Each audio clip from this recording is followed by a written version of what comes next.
equivalents, and the Israeli authorities are lying.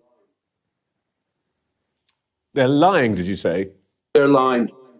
Netanyahu lies, is a liar. The IDF are lying.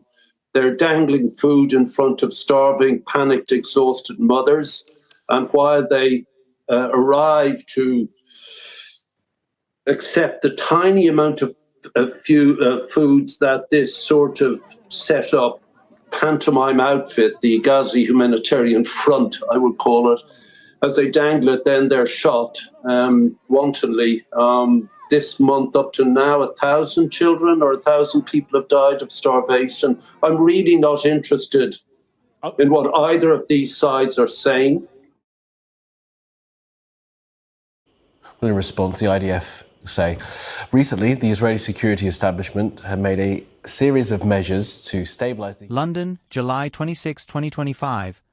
Prominent Irish humanitarian and musician Sir Bob Geldof has stirred controversy by publicly accusing Israeli authorities of lying about the starvation crisis in Gaza.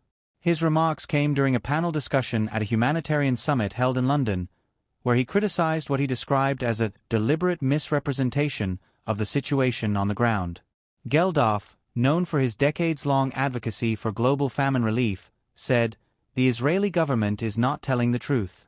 The people of Gaza are starving, and to deny that is not just immoral, it's dangerous." His statement was met with both support and backlash.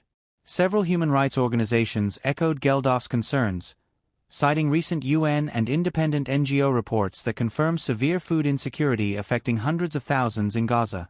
According to a June 2025 UN report, over 70% of Gaza's population is facing extreme hunger, with malnutrition among children reaching alarming levels.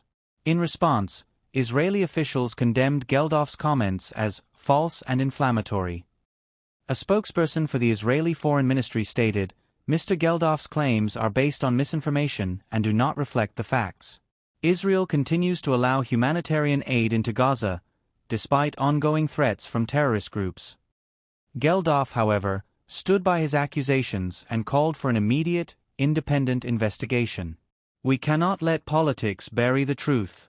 The images, the testimonies, they all tell a story of people being denied basic human rights," he said.